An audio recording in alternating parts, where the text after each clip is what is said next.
Қазақша сөйле, өзіңнен баста. Болашақ корпоративтік қоры. Жоба демеушісі BI Group инвестициялық құрылыс компаниясы.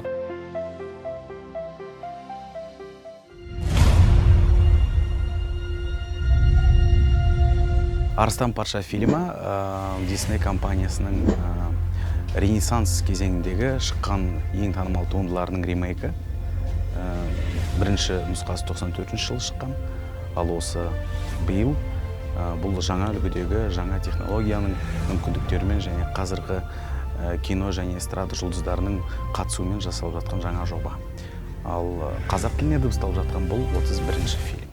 Ендігәрі ұлыма тиісетін болсаң, мен саған ескерттім, Шайнзи. Менің бағыма орай осы жаңағы кастингтен өткеннен кейін Муфаса рөлі бұйырды. Бұндағы ең қиыны әкелік балаға беретін тәрбие, сонымен қатар елінің қамын ойлаған үлкен зор тұлға Муфаса. Мен бір керемет жер туралы естідім, Нала. Ең қызық, ең ғажап.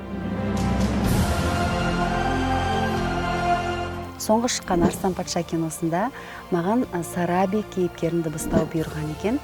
Өзім оған өте қуандым. Мен үшін бұл өте бір қызықты жоба болды.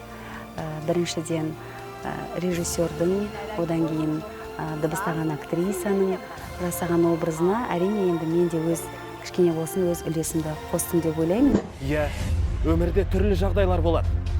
Оны біз өзгерте алмаймыз. Сол үшін бас қатырмаймыз. Симбаның рөліне өттің деген кезде енді қуанышымды айтып жеткізу мүмкін емес. Бұл менің бала күнгі арманым. Ол мен үстіме киген киімнен көрініп тұрған шығар. Картинаның өзіне келетін болсақ, ғажайып, бұл керемет ғаламат туынды, бұл жердегі музыка, бұл жердегі анимация, оның бәрі көрерменге 100% ұнайтынына мен сенімдімін. Менің кейіпкерім Налаға келетін болсақ, ол өте өжет, қайсар мінезді. Симба екеуі кішкентай кезінен дос. Саған не болған өзі? Сен мен білетін Симба емес. Дубляж маған өте қатты ұнайды негізінде. Ал осы Налаға өттім деген кезде мен кәдімгідей басында өте толқып, қорқып, таң қалдым. Өйткені бұл Наланы әлемдік жұлдыз Бейонс дыбыстағаннан кейін маған бұл бір қорқыныш болды. Фильмнің әндерін орындауға эстрада әншісі Дария Ғабдул шақырылды. Махаббат үнін тыңда, әлем сұлу сенде. Өмір әділетсіз.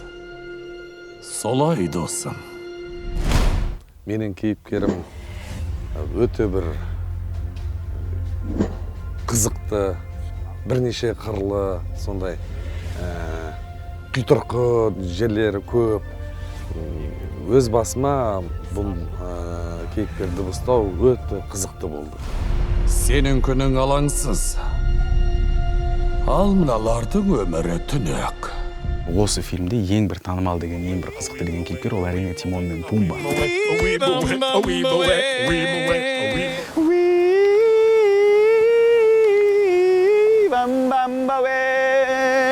Өте қызықты кейіпкер, актерлық жағынан өте бір сондай ақылды ақымақ, сондай бір қорқақ ер жүрек, өзінің бір әлемі бар, өзінше бір философиясы бар. Қалжыңдары Тимонның менің өмірдегі кейбір қалжыңдарым ұқсас болып келеді, сондықтан осы жағынан бұл кейіпкер маған жақын. Менің кімді дыбыстаған белгілі болып тұрған шығар, мына суреттен. Суретті қараймын да есіме түседі. Біздің Сағи ағамызды да осы рөлге кастингке шақырған екен. Оразаның кезінде болды енді бұл запись кезі. Сөйтсе Сағи ағамыз айтады дейді. Оразаның кезінде бір халал роль табылмады ма деп айтады дейді. Сол халал емес роль маған бұйырыпты.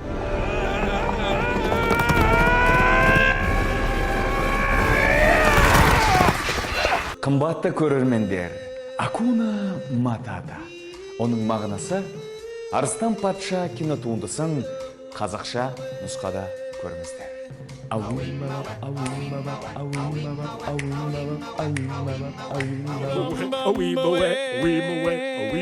он сегізінші шілдеден бастап кинода.